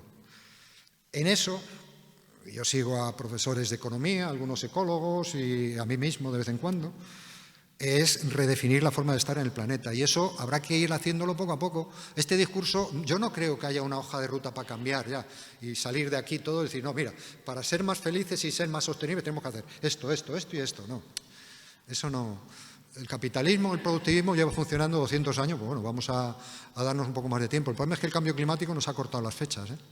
Pero vamos a darnos tiempo. 3 elementos, y ya termino, 3 elementos o 4 elementos fundamentales. Desculturación. Tenemos que empezar a pensar que el cambio climático es un grave problema, que tenemos que empezar a pensar en que va a generar desigualdades y esas desigualdades pueden convertirse en un problema importante en un futuro que esperemos que no llegue, de problemas de ecofascismo, de acumulación por élites que controlen determinados recursos. Eso se puede dar, ¿no? Una redefinición del Estado, de este Estado que tenemos, que gracias que existe, pero un Estado diferente, un Estado que sea interfaz entre mercado y naturaleza, un Estado que facilite determinadas orientaciones económicas. La desmaterialización, tenemos que empezar a pensar en usar menos energía y no pasa nada, en usar menos materiales, usar menos recursos, en prohibiciones de contaminar. Hay procesos que son complicados de contaminar, de que no contaminen, ¿no? Bueno, pues me consta que pueden hacer un esfuerzo para al menos minimizar al máximo los niveles de contaminación. Me consta porque después de haber hecho muchas auditorías industriales, los industriales cuando vuelve la cabeza te la han metido doblada, o sea, directamente te han engañado, ¿no? Se pueden hacer muchas cosas para prohibir la contaminación, porque es más barato dejarlo que contaminar, es mucho más barato contaminar que no una depuradora, ¿no? La economía circular, dejarnos de vaina de la economía circular, dejar de reducir la generación de residuos, no de comerse el coco, qué hacer con los residuos y envases, no, reducir. Las renovables, por supuesto que renovables, pero a lo mejor hay que hacer una revisión de la política de renovables, ¿no? Y hay que priorizar lo que no se ha priorizado, que es el autoconsumo, la generación distribuida, ¿no? Es decir, las pequeñas centrales, más que las grandes centrales, la utilización de edificios públicos, generación distribuida, autoconsumo. Y, por supuesto, la eficiencia energética. En una cosa que estoy haciendo en casa, tengo una casa relativamente grande ahora, donde somos muchos, bueno, ahora menos, me hicieron una auditoría y tal, yo no he puesto paneles solares porque el coste en energía eléctrica es muy bajo, pero sí para el gas es tremendo y tal. La auditoría energética que me hicieron se puede ahorrar hasta el 45% de energía. 45% ahorro energético. Pues fijaros, eso multiplicado por hospitales, por centros comerciales, etcétera. Por aquí, aquí sobra luz, por ejemplo, perdón, se ve muy bien, pero sobra luz. A lo mejor tenemos que tener menos luces. No hay tantas, no hay tantas. Pero alguna a lo mejor que... No, esto siempre lo digo cuando hay una charla, y aquí no, pero en otros sitios es muy evidente, ¿no? Porque está lleno de luces y tal. Aquí quizá no tanto, ¿no? Pero... rehabilitación energética, transporte público y otra ciudad. Anda, o sea, que ya sé lo que digo, ¿eh? La reurbanización de la ciudad. Hay una cosa que decimos siempre en los procesos del agua en la ciudad, y es no echar el agua a la ciudad, que el agua entre en la ciudad, ¿no? Todo lo que es bueno, en fin, pues hay que hacer un urbanismo mucho más resiliente. Y sé que esto es muy complicado. Y desmercantilizar la vida. Todo es dinero, todo pensamos en dinero, las empresas están para ganar dinero, obviamente. Bueno, primero, blindar los recursos públicos. Los recursos naturales son públicos, hay que blindarlos. El Estado los tiene que blindar. No puede haber y si hay una concesión, yo en parte sí que podría darse una concesión privada y tal, yo no estoy muy de acuerdo con eso, pero la realidad, si esa concesión se da, esa concesión el Estado está obligado a hacer una vigilancia exhaustivísima, ¿no? Porque el recurso es un bien común, ¿no? Empresas del bien común, hay la teoría, la economía de Felber, ¿no? Es decir, empresas del bien común, empresas donde cambia la economía por el bienestar social, ¿no? Ese tipo de cosas está ya trabajándose. Una economía se mide no por lo que gana, sino por el bienestar social que genera, ¿no? Chorradas, pero que se están poniendo en marcha. La no financiarización de la economía, es decir, hombre, que no entre, sabéis que el agua está financiarizada, está en la bolsa en California, ¿no? El agua cotiza en bolsa en California. Hombre, no hagamos esas cosas, ¿no? Porque se pueden generar problemas de especulación por definición, ¿no? Bueno, una fiscalidad, la prohibición de los refugios fiscales. Ahora se habla de refugios fiscales más que paraísos fiscales. Ya se ha aceptado refugios fiscales como paraíso fiscal. Y una potenciación de la economía de servicios. Es decir, la desmaterialización es la economía de servicios. El decrecimiento tiene que llevar la desmaterialización, pero el crecimiento de servicios públicos, de la sanidad, de la educación, trabajo social, cultura, cuidados, etcétera, ¿no? y la descentralización. Hay una cosa que también se está investigando, un tema que se está investigando, es sobre la soberanía de las comunidades energéticas, comunidades sociales en general, comunidades que pueden estar primadas precisamente por un Green New Deal. El Green New Deal, todos los dineros que ha venido el Green New Deal con los fondos de Next Generation han ido en una parte muy importante a grandes empresas. Y han hecho su papel y como se lo permite, pues ya está, ¿no? Bien, a lo mejor hay que hacer un Green New Deal que se ajuste a una nueva economía, una economía social y solidaria, una economía que fomente cooperativas. Las cooperativas son privadas, no es solamente todo lo público, ¿no? Que fomente otro tipo de economía. El Green New Deal a lo mejor se puede reorientar hacia ahí. O un Green New Deal de la agricultura ecológica, por ejemplo, que no ha habido hasta ahora. La PAC yo no lo consideraría, ¿no?, agricultura ecológica, ¿no?, por mucho ecoesquema y por mucha que haya habido, ¿no? Pero un Green New Deal que financie la agricultura ecológica como un elemento de resiliencia, como decía antes, a mí me parece que podía ser una buena opción, ¿no? Y, ya termino, por supuesto, la remunicipalización de determinados sectores. Ahí se está haciendo investigaciones, se han hecho investigaciones sobre los bioregiones. Miradlo en Internet. Las bioregiones ya digo, están a nivel de investigaciones, es crear territorios con equilibrio uso-recurso, ¿no? Es decir, que tú puedas tener regiones que sean autónomas, que evidentemente puedan tener una transmisión comercial, aquí nadie está satanizando el comercio, pero que mantengan unos principios de autonomía, de uso y recurso, ¿no?, de equilibrio, mejor dicho, de uso y recurso. Bueno, esto también está todo muy en primordio, pero bueno, es una forma de ver que la globalización no ha dado unos buenos resultados en general, ¿no? En fin, como veis, mucha utopía, ¿no?, encima de la mesa, pero bueno, esto es lo que hay. La realidad es que a estas alturas yo no me pongo emocional, pero yo he intentado muchísimo por la sostenibilidad. Me la he creído a fondo por las políticas de sostenibilidad, por el desarrollo sostenible. Participamos en el desarrollo de los Objetivos de Desarrollo de Sostenibilidad y los Objetivos de Desarrollo del Milenio. Y cuando nos dimos cuenta, era otro eufemismo más, porque las políticas no habían variado prácticamente nada. Cuando hablabas de entonces, hace 30 años, de decrecimiento o de crecimiento, porque ya hablábamos de reducir el consumo energético, de reducir el consumo, ya hablamos de todo eso, ¿no? Y el tema es que muchas veces no hemos sabido comunicar a la gente de que eso es lo necesario. Luego vosotros tenéis un grave problema, porque la gente no lo piensa.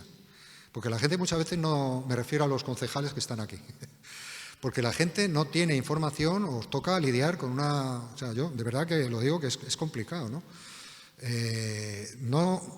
Hay que comunicar, hay que hacer mucha pedagogía y hay que hacerlo, y las ONGs lo tenemos que hacer. El otro día en la manifestación, hubo una manifestación por la COP en Madrid que fue un fracaso.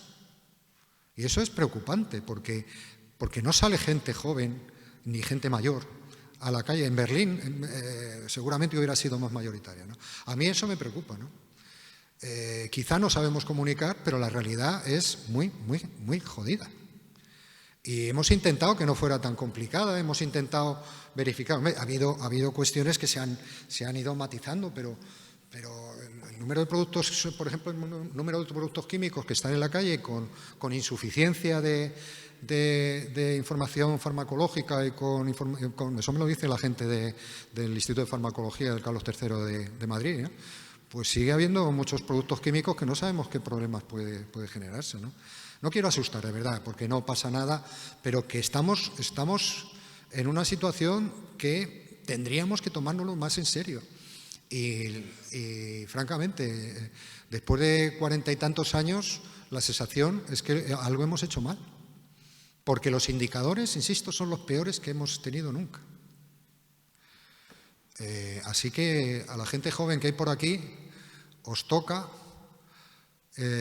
porque eso sí, pararse es morir, ¿no? Si te paras, no haces nada, ¿no? pero realmente hay que seguir dándole a la bicicleta, ¿eh? Y la utopía, como decía Galeano, ¿no? Decía que la utopía no es llegar, es caminar. O sea, al final siempre habrá que seguir, ¿no? El tema más importante es cómo se llega. El crecimiento, te decía, ha generado mucha desigualdad. Todas estas transformaciones ecológicas tienen el riesgo de están generando ya desigualdad. Por tanto, lo que queda es seguir luchando porque no haya desigualdad. Eso es lo mismo que luchar por un medio ambiente sano. Esa es mi visión. Y nada más, perdonad por el rollo.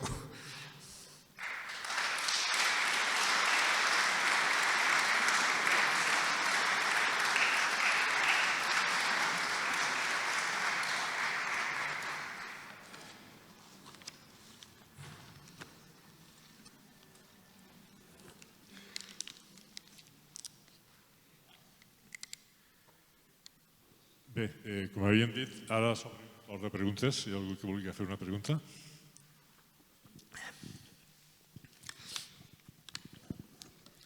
Hola, buenas tardes. Soy Rafael Orts, el concejal de Agricultura y Medio Ambiente. Primeramente quería agradecerte, Alberto, por estas magníficas explicaciones. Gracias a vosotros. Hacía tiempo que no oíamos algo tan concreto y tan sensato. Y mi pregunta es sobre la desertificación. Hace algún año leí un informe, no recuerdo qué organismo internacional sería, creo que fue la FAO, sobre la desertificación. Parece que los desiertos están creciendo y que afectará de forma importante la cuenca mediterránea. Y en el informe ese decía que la cuenca, o sea, la costa mediterránea española, desde el Roussillon francés, Cataluña, Comunidad Valenciana, sureste español, Castilla-La Mancha, Andalucía y el Algarve portugués estaban condenadas a ser desierto. Quizás sea un informe catastrofista, no lo sé, pero claro, cuando lees este tipo de informes piensas en tus nietos, porque hablaban de 50, 60 años. Entonces, si nos puedes contar algo sobre la desertificación de la península ibérica, o si hay datos concretos o qué hay. Vale. Gracias. Es muy buena pregunta, porque ese es un grave problema. Ahí, mira, ahí el informe más, y ahora me dais y te lo mando, ¿no? Por si no lo tienes, porque me parece que no está en internet, pero sí lo tengo yo. El Ministerio el año pasado hizo una estrategia de desertificación. Llamó a un experto que yo lo conocía, independiente, un científico, y es el mejor documento que se ha hecho con diferencia en España. Y ahí, bueno, no es tan majestático, tan perverso, pero sí augura problemas de desertificación claras en Castilla-La Mancha, no en los ritmos que se están manejando. Luego, el problema de los ritmos es lo que decía, que es que tú tienes una modelización determinada y la realidad te la cambia. Y es que, de verdad, para todos los temas, ahora con el fenómeno del Niño, no estaba previsto. Y fijaros la que está montando, ¿no? El Niño no tiene nada que ver con el cambio climático inicialmente, pero sí es cierto que agudiza los problemas del cambio climático, ¿no? Y todo esto estaba muy modelizado. Fíjate, el Niño sí está modelizado, lleva la NASA modelizando de toda la vida, ¿no? Entonces es complicado. Pero la lógica, mira, los datos, hay un informe el de la FAO, que os he comentado, que es interesante porque hace diferentes escenarios de qué va a pasar si sabéis el Acuerdo de París, que habla del 1,5 grados, 2 grados y tal. Entonces, hace una adaptación de qué pasaría con 1,5, con 2 y con 3 grados, ¿no? Y la situación es terrible, terrible. Con 3 grados es el norte. Claro, el tema es que ahora mismo estamos en la COP28, que va a ser otra vez fracaso, luego saldremos sonriendo, diciendo hemos conseguido algo y tal. Yo estaba en varias COP y te entra como un síndrome de Estocolmo. Como estás tan encerrado, al final cualquier chorrada la consideras un gran triunfo, ¿no? No, son fracasos. La COP, no sé qué dirá tal, pero ahora mismo los datos que se están manejando estamos rondando los 2 grados en algunos controles que se está haciendo. Ahora mismo estamos por encima del 1,5, estamos incumpliendo el acuerdo de Kioto, el acuerdo de París. Y se está previendo que los 2 grados se llegue antes de 2030. Y esto, ahora lo digo en público, pero no lo dice Teresa Rivera, con la que yo conozco de muchos años, hace bien en no decirlo, pero es así. Y lo digo porque estamos aquí, porque he venido a decir cosas preocupantes. Claro, si tú ves eso, ¿qué implicaciones tiene toda la agricultura? Ni agricultura ni leches. Claro, son problemas muy graves. Claro, por eso decimos que hay que luchar para mantener, porque claro, el CO2, ya sabéis que el CO2 se mantiene miles de años en la atmósfera, o sea, el CO2 que hay ya, el cambio climático vamos a tener ya para siempre, ¿no? El problema es que se incentive, ¿no? Claro, es que los datos que estamos manejando y que se manejan todavía era 1,5 el año 2030, que no lleguen los 2 en el año 2050. Eso ya se ha superado. Entonces, los informes internacionales suelen ser muy escatológicos, muy duros. Yo te mandaré el informe del Ministerio, porque yo creo que es el más serio. Pero da igual, en definitiva. El problema es si va a haber mucho o poco en Castilla-La Mancha, pues es evidente que va a haber. Si lo estaréis notando vosotros. Yo, desgraciadamente, no estoy en el campo como estáis vosotros. Pero seguro que se nota. No hago más que darle golpes al este. Lo estaba hablando contigo, Pep. Es decir, vosotros que estáis ahí lo estáis notando más que nosotros que venimos, hablamos del cambio climático y tal. Si se lleva mucho tiempo notando esto. Entonces, lo que pasa es que, claro, la política tenéis un gravísimo problema, más los locales, que tenéis los recursos que tenéis y las competencias que tenéis. Pero la política tiene que terciar en esto y yo, francamente, no creo que la política sea suficiente. Y lo digo sinceramente. Yo he estado de asesor, con perdón sé de lo que hablo, ¿no? Creo que la política no es suficiente, es un problema de la ciudadanía. La ciudadanía tiene que exigir a la política que se ponen las pilas, ¿no? Se pongan las pilas. Y hay ciudadanías en Berlín, en Ámsterdam, por ahí, que están más activas que aquí. Aquí me da miedo. Porque las manifestaciones que ha habido, no sé ni siquiera si las conocisteis, ¿no? En Valencia creo que no hubo. Pero ha habido manifestaciones, hablando del cambio climático y tal, donde no ha habido prácticamente gente. Y no ha habido gente joven. Que eso sí que me acojona mucho. Bueno, perdón. Gracias. A ti. Recuérdame, luego te envío el informe, el correo.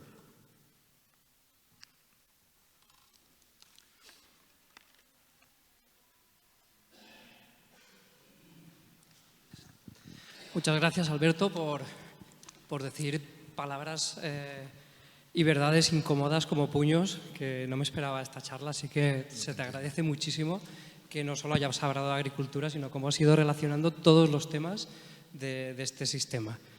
Y creo que, como has dicho, creo que el gran problema que tenemos se llama capitalismo, puro y duro. Al final, muchas COPs, muchos acuerdos, muchos protocolos, Kioto, París, Río, da igual. Al final el capitalismo no quiere cambiar el sistema productivista y Perdona, consumista. es que no te entiendo. Intenta hablar de viva voz, porque es que con el micrófono... Vale. Es que me estoy Ahora quedando que ya... medio sordo, o sea, que también Vale, es problema perdona. mío, pero es que no te entiendo. Vale, igual es que estoy hablando un poco rápido o el sonido, no lo sé. Sí, por la acústica, no sé.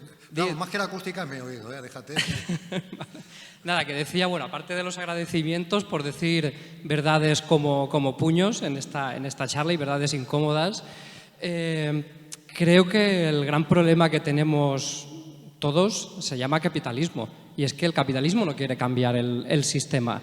Ya pueden haber COPs, acuerdos, protocolos, Río, Kioto, París, es que da igual. Al final el sistema capitalista no quiere cambiar y lo que se debería hacer, estoy totalmente de acuerdo contigo, es en un decrecentismo partiendo de la base, de la base de la sociedad, porque al final los poderes fácticos no van a cambiar nada, porque no van a perder sus poderes. simplemente quería añadir un puntito a lo que has dicho, y es algo que no se dice casi nunca en las charlas sobre el problema, por centrarme en algún punto, ya que has hablado de muchas cosas, por puntualizar una cosita. Se habla muy poco, tú has dicho algo de macrogranjas, las has dejado caer, pero creo que es un problema mucho más grande, el problema de las macrogranjas y lo que supone el consumo de carne para la humanidad. Todo el tema de la... ¿No me escuchas? Que no te entiendo. El consumo de carne creo que es el gran problema. Ahora mejor. Sí. Que No te voy a- estaba- Creo que el consumo de carne, que tú lo has comentado muy sutilmente, que es el de las macrogranjas, creo que es uno de los grandes problemas de la humanidad y de la sociedad, ¿no? Cada vez consumimos más carne, con lo que eso conlleva para la agricultura, para la ganadería, para la sobreexplotación de acuíferos, para el metano, el 60% del metano que se emite en la ganadería. Exactamente. Hay más Entonces, ganadería, ¿sabes que hay? Te corto porque es sí, un dato tranquilo. muy cachondo. Hay más ganadería ahora mismo que mamíferos salvajes, incluido el hombre. claro, y hay pueblos que hay más reses que personas viviendo en No, pueblos. en general, en todo el planeta. sí, En pero- masa, en biomasa, ahí va más biomasa de mamíferos rumiantes, nada más, rumiantes que el resto de especies. Lo mismo que hay otro indicador que dice, hostia, ahora mismo de 2020, se declaró 2020, hay más peso en elementos artificiales que en elementos vivos. Vivimos en un planeta donde tiene más cosas que células. Perdona, sigue. Nada. Siempre es un placer escucharte. Eso, pues lo del consumo de carne, que al final es todo lo que supone los gases de efecto invernadero, como el metano, la contaminación de las aguas, de los acuíferos, pueblos enteros que no pueden beber agua porque está contaminada sus aguas, la deforestación de los bosques por el cambio de cultivos como la soja o la palma. Creo que al final ese discurso es un discurso bastante incómodo, el del consumo de la carne, porque nadie quiere escuchar que debe de comer menos carne. Parece que si no comes carne es como si fuese una recesión, no un decrecimiento. Y para mí yo soy vegetariano, claro, y por eso también tengo este discurso. Creo que es importante que la gente sepa que debe de consumir menos carne, porque la producción de carne provoca mucha más contaminación y destrucción del medio ambiente y de las selvas y de todo el territorio que el consumo de vegetales solamente.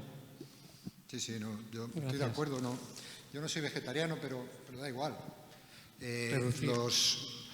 Hay formas de hacer ganadería más sostenible, ¿no? Extensiva, que se puede hacer con la regeneración de pastos. Los pastos es muy importante, porque los pastos también son sumidores de CO2 y tal. Hay formas diferentes, ¿no? Lo que no puede darse es el tipo pues lo mismo que hablaba de la agroindustria, que hay, bueno, y vosotros lo conocéis, es decir, hay fenómenos, en fin, no quiero decir zonas, ¿no? Pero hay zonas que los fenómenos, claro, pues están contaminados. Pues, ¿tú has visitado alguna macrogranja porcina? Pues yo sí. Y saldrías corriendo, bueno, tú seguro que salías corriendo, ¿no? Claro, el problema es que esas macrogranjas pasaron un procedimiento de evaluación de impacto ambiental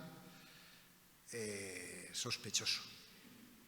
O sea, el problema es que pues eso, que hay corrupción sistémica. Corrupción no digo de pelas, no, digo corrupción, de toma de decisiones falsas, ¿no? Mentir, negar. Hay mucha pasta detrás de todo esto. O sea, claro, tú te crees que la ganadería... Pero es evidente. La ganadería cada vez va a estar... Cuando Garzón lanza la idea, no es gilipollas, no sabía lo que estaba diciendo, ¿eh? Garzón dijo, no, es que hay que consumir menos carne y tal, no sé qué, y empezó a hablarse de carne. Yo sé, yo no estaba en esa historia, pero sé que lo estaba premeditando, ¿no? Aparte de que también para darse un poco de publicidad personal, ¿no? También las cosas, ¿no? Pero puso encima de la mesa un debate que existe en todas partes. Tú vas a Suiza y tiene cada vez más problemas. Lo mismo que el debate de voy a hacer otra analogía, pero el debate de los aviones. Aquí no tenemos el debate tan... Pero a un amigo suizo no se le pasa por la cabeza venir a España, es suizo-español, en avión porque está mal visto. Eso va a pasar con la carne. De hecho, cada vez más están investigando proteínas parecidas, el bistec no sé qué, el bistec no sé cuánto y tal, ¿no? Porque la carne es un problemón tremendo con el cambio climático, ¿no? Y es verdad que la digestión entérica pues está provocando problemas del metano. Es un gas tremendamente efecto invernadero, tremenda, mucho más que el CO2, ¿no? Entonces, inmediatamente, eso hay estudios por ahí, se reduce la carga ganadera, reduces el metano y la posibilidad de adaptación al cambio climático es mucho mejor. Claro, ¿qué va a pasar con eso? Pues veremos a ver cómo se gestiona, porque hay que gestionarlo bien. Lo que bien quiere decir que coma carne solamente la gente que tiene pasta. Pues no, claro. No, es que los temas son complicados, ¿eh? Ya pasa, ¿eh? Ya está pasando. Entonces, pero sí, estoy contigo, que va a ser un gran problema. Pero yo lo que voy viendo es que va a haber cada vez más posibilidades de cultura en Latinoamérica. Ayer me comentaban varios proyectos que hay en Colombia de ganadería extensiva con restauración de pastos y tal. Y bueno, pues puede ser razonable, ¿no? O sea, depende de cómo se haga, ¿no? Y otra idea que tengo muy clara es el tema de agricultura ecológica. El tema de agricultura ecológica va a ser el futuro, ¿no? Porque no hay otro futuro. O sea, más allá de la agricultura ecológica no hay otro futuro. Otra cosa es que a lo mejor los fondos de inversión empiezan a invertir en agricultura ecológica. No lo descartaría, ¿eh? Los fondos de inversión, claro, los fondos de inversión que decía antes en la agricultura, perdón que me enrolle, pero es que se me había olvidado un dato que es importante. La agroindustria, con los fondos de inversión, con toda la que se está montando, problemas de contaminación, problemas de tal, el 80% o el 60% va para exportación. Es decir, nuestro agua se lo llevan los frutos rojos en Alemania, en Holanda, etcétera. Ese agua se va vía exportación, se va. Y eso es la agroindustria. Por eso están los fondos de inversión. No son idiotas, claro. Y con las plantas que antes comentaba con Pep, con las plantas una de las cosas que hay yo no sé si podemos seguir o... vale, sí.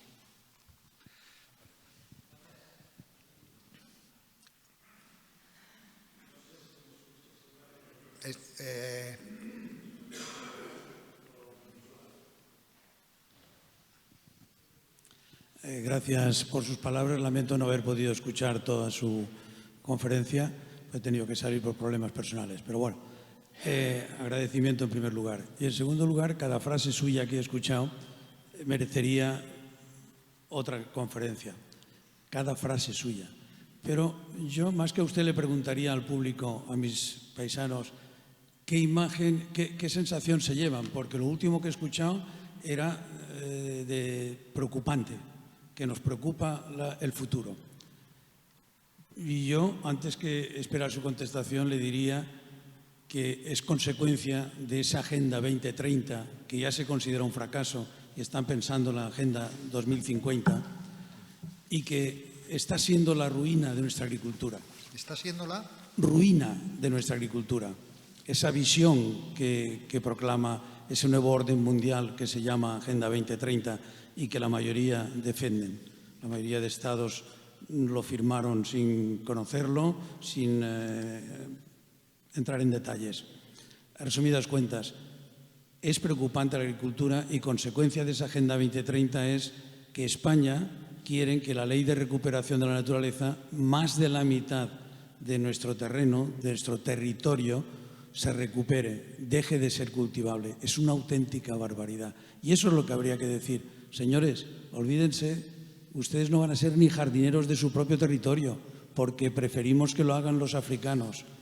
Y esa es la imagen que hay que decirles la verdad. Usted nos ha dejado preocupados, o por lo menos a mí, pero yo creo que habría que decir claramente cuál es la situación de futuro que nos está generando esa Agenda 2030 con todas las leyes que se están sacando en consecuencia. Gracias. Sí. No, es una buena observación. Fíjate que yo creo que no es la Agenda 2030, ni la ley de restauración, que te refieres a la ley de la Unión Europea, ¿no? Que se ha aprobado ahora, ¿no? A la ley hay una nueva ley de restauración que se iba a llamar de biodiversidad y se ha llamado de restauración. Yo creo que la agricultura, lo que he dicho, no sé si estaba, lo que he dicho es que hay que hacer una reflexión, es muy complicado. Cuando tienes un problema de agua, de desertificación, tienes un problema de agua y el consumo de uso consultivo del agua es el 80%, por tanto la agricultura tiene que estar en revisión. Y tiene que estar en revisión. Y me consta que está en revisión. A veces de una forma más difícil o más dura, pero el futuro de la agricultura no puede ser con el modus operandi que ha tenido hasta ahora. Es imposible. Si es que no hay más pozos ilegales que hacer, porque no hay agua. O sea, el problema, no hay más trasvases, es que no hay agua suficiente.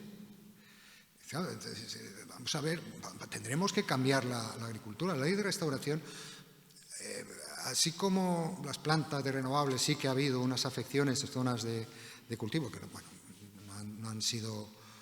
no han afectado directamente a toda la agricultura, porque bueno, a nadie le han puesto una pistola, es el agricultor al que ha dicho ok.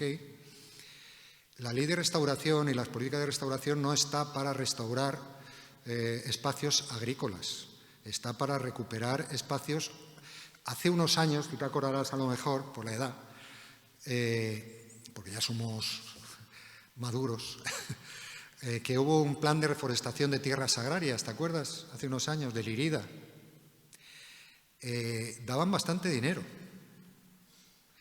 Y el problema, muchos agricultores, yo participé, incluso montamos un vivero de planta autóctona y tal, para hacer restauración y tal. Ese fue un buen intento, pero lo hicimos mal. Hubo unos problemas de marras brutales. La planta era mala, no gestionaba bien, se industrializó demasiado. Los agricultores metimos planta donde no teníamos que meter planta, los agricultores decían, no, es que está más primada. Pero se pudo hacer. No sé si me estoy explicando. O sea, hay cosas que ahora tenemos que rescatar y que entonces las hicimos mal y sabemos más o menos que las hicimos mal, ¿no? Pero yo no creo, la Agenda 2030, no sé realmente, bueno, desarróllalo si quieres, ¿no? Pero no sé si os está haciendo tanto daño, porque es que yo creo que es inane. Y el problema que tiene es que es inane. ¿Por qué es inane? Porque detrás de la Agenda 2030 no ha habido un cambio de políticas, no ha habido un cambio de modelo. O sea, nosotros no podemos estar con lo que decía antes, con el productivismo encima de la cabeza, que tenemos que cambiar de mentalidad. Para nosotros va a ser muy difícil, lo que somos un poco mayores. Pero el cambio de mentalidad es un cambio cultural, es un cambio civilizatorio. Es que, por eso te digo que la cuestión no es de un cambio de políticas, no es cambiar la política ambiental por la transición ecológica, sí es lo mismo. Es cambiar de modelo y pasar de un modelo productivista a otro que sea menos productivista. Y el capitalismo no se deja, ¿eh? El propio capitalismo está en revisión, si ellos lo saben. Si el Foro Mundial esto lo tiene clarísimo. Hablan de poscapitalismo, hablan de poscrecimiento. Está viendo que no puede más. Y a mí me lo han dicho. O sea, amigos, que alguno tengo por ahí, de grandes empresas, están acojonados porque dicen, es que no podemos apretar más. Empresas del agua. Una la he citado. Después del último informe de Global Risk, que os invito a leer, es un informe que el capitalismo se dice a sí mismo, cuidadito, que nos vamos a hacer puñetas. O sea, han generado, es el cinismo más absoluto, pero han generado el problema y dice, bueno, vamos a ver, porque la dinámica esa de que vamos a utilizar el cambio climático, la frase esta que me pone los pelos como escarpia, ¿no? El cambio climático como oportunidad de negocio. Hostia, eso díselo a las islas del Pacífico que se han ido todas a hacer puñetas, a ver si hay posibilidades de negocio ahí, ¿no?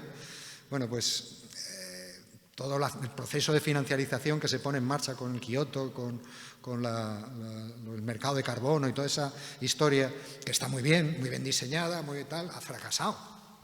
Los niveles de CO2 están cada vez más altos, ¿no? Se ha fracasado. Pues el problema es que la Agenda 2030 yo creo que es otro argumento retórico, pero que no va a hacer gran cosa. Somos nosotros los que tenemos que empezar a decir qué es lo que hay que hacer. Nosotros, digo nosotros, vosotros que estáis con la agricultura, decir qué tipo de agricultura, hasta dónde puede llegar la agricultura. Hombre, lo que no puede ser, lo que a mí me decía un gran hombre de la Federación de Regantes, que es que ellos saben perfectamente que están haciendo ilegalidades. Pero Alberto, ya sabes cómo son las cosas. Hostia, no, joder, no sé cómo son las cosas. Vale, eso se puede hacer durante X tiempo. Es que ahora ya no toca, es que no hay tiempo. Entonces yo, que no soy agricultor y no tengo ni pajolera idea de agricultura, de luego mucho más tenéis vosotros, ¿no? Pero lo que yo me lo miraría a ver cómo otra forma de hacer agricultura. Porque, a no ser que tengas un fondo de inversión que te pone en casa y ya está, ¿no? O sea, esa es otra opción, ¿no? Esa es otra opción. Pero claro, luego sube el precio del aceite. Sube el precio del aceite, vosotros lo sabréis, pero claro. En fin, no lo sé. Si quieres desarrollar el por qué la Agenda 2030, yo es que creo literalmente que es que no ha hecho nada. Se postuló como una opción para cambiar un modelo y lo primero que dice es el paradigma es el crecimiento. El crecimiento puede funcionar en países en vías de desarrollo, dependiendo también. Porque claro, aquí con el decrecimiento tenemos un problema. ¿Hasta dónde decrecen los países, digamos, ricos y hasta dónde no deben de crecer los países pobres? Porque claro, dice, bueno, no puedes exigir que Afganistán haga políticas de decrecimiento, sería una barbaridad, ¿no? Pero ¿hasta qué punto Afganistán tiene que llevar las políticas de crecimiento? Bueno, pues todo eso hay que revisarlo, ¿no? Claro, el problema es, como dice José Manuel Naredo, un profesor de economía que yo le tengo muy presente siempre, es el integrar la economía, el enfoque ecointegral, integrar la economía y la ecología. Y eso se dice así de fácil, pero es una transformación del modelo. Lo que sí sé es que el capitalismo a gran escala está cada vez más preocupado. Y el cambio climático, yo por cuestiones de la vida, extraña de la vida, estuve colaborando, como ha comentado Pep, con Mikhail Gorbachev, y Gorbachev, nosotros teníamos todas las informaciones que estaban manejando, era un tipo muy curioso, y claro, yo teníamos reuniones, yo con él y él estaba cuando venía aquí a España, que vino bastantes veces. Estuvo en la Expo de Zaragoza, ¿os acordáis de la Expo de Zaragoza? Y en el 2004 en una Expo en Cataluña. Y tuvimos muchísimas reuniones con el gran capital de allí. Y el gran capital, lo primero que nos decía es que el cambio climático, bueno, unos te decían que no existía.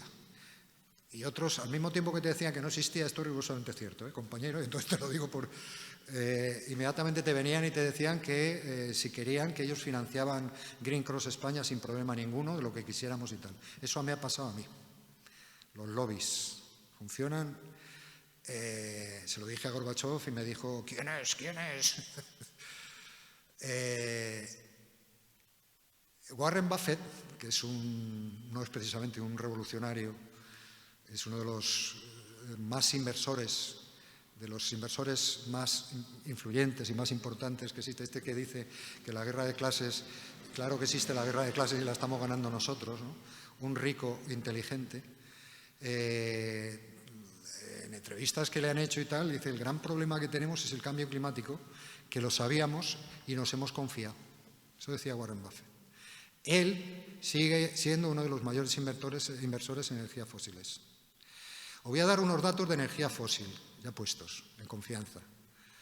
En un informe que hemos hecho por Alianza por la Solidaridad y una ONG que estoy colaborando.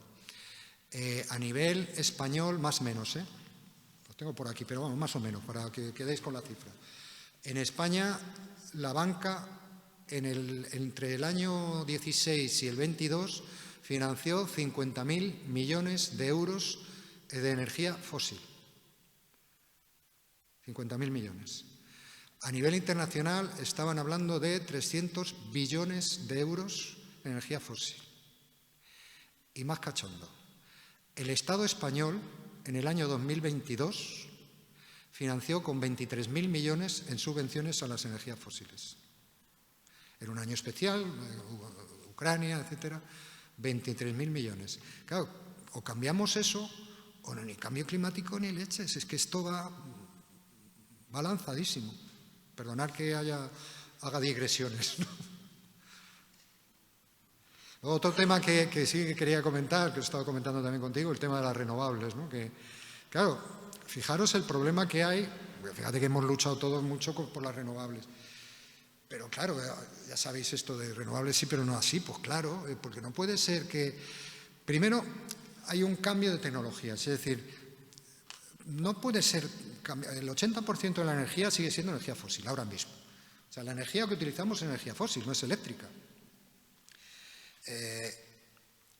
Por tanto, transformar todo eso, hay artículos por ahí, o sea que es imposible. Y menos en los años que se está manejando esto, 2030 y tal, es imposible. No es posible. La energía renovable, bendita sea, depende de cómo y para qué. Porque hay un grave problema que hace 2 años empezó a asomar un poco la gaita diciendo, hostia, esto a ver cómo va, porque no sabíamos tampoco las dependencias de materiales que dependen. Ya no solamente dependen de energía fósil, porque la construcción de los aerogeneradores y tal se hace con energía fósil. Por eso hay un problema ahora, hay más energía renovable que nunca, ahí sigue habiendo energía fósil porque se está consumiendo cada vez más energía. La energía renovable no ha sustituido el consumo de energía fósil, por mucho que se diga, el consumo ha subido, el consumo energético. Claro, aquí el problema que tenemos con la energía renovable, que a lo mejor no es tanto como dicen algunos exégetas del asunto, ¿no? Como Pepa conoce, pero sí es cierto que, pues que es difícil de mantener una dinámica de generación de energías renovables cuando hay un problema de litio, hay un problema de metales, hay un problema de cobre, el cobre ha subido, de cobalto, wolframio y de tierras raras.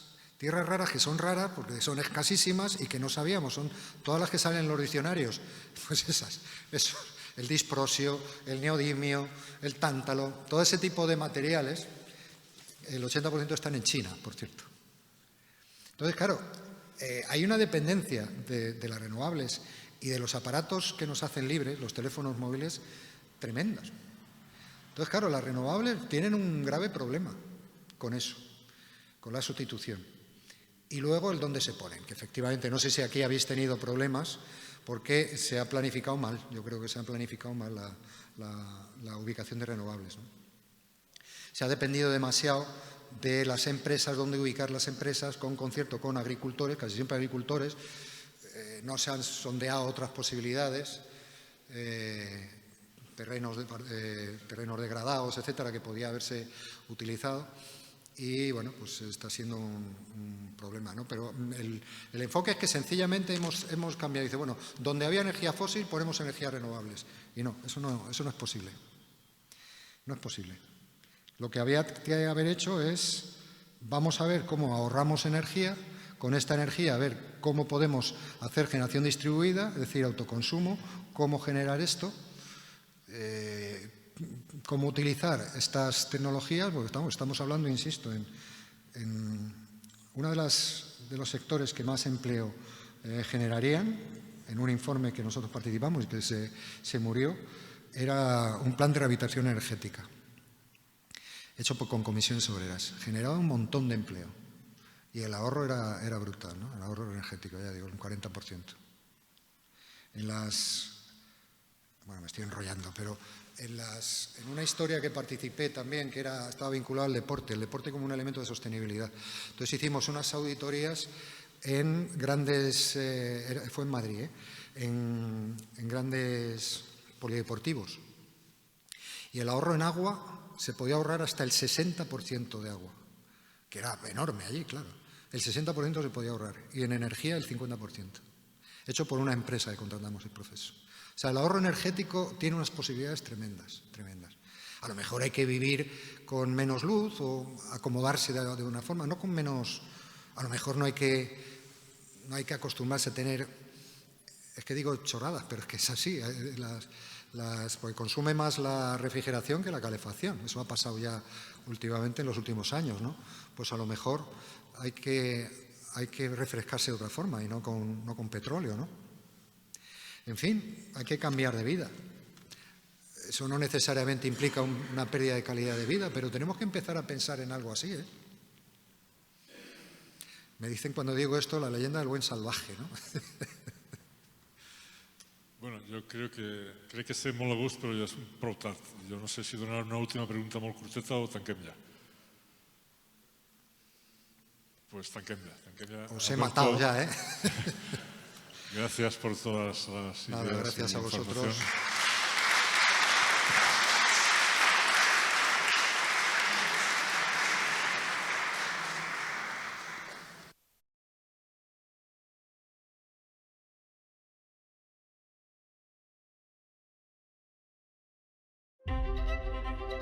Per tu, que te'l sabes cada dia quan el sol encara dormia. Per tu, que vas donar treball quan la crisi li va llevar als altres. Per tu, que et vas fer un lloc en un ofici en el qual et deien que no encaixaves. Per tu, perquè ningú t'ha de dir el que és passar fred i calor. Per tu, que corries del magatzem a casa i de casa al magatzem per a cuidar a la família. Per tu, que sempre vas portar un sou digne a casa. Per tots vosaltres, que haveu cuidat de la nostra terra i la nostra tradició. Tornem.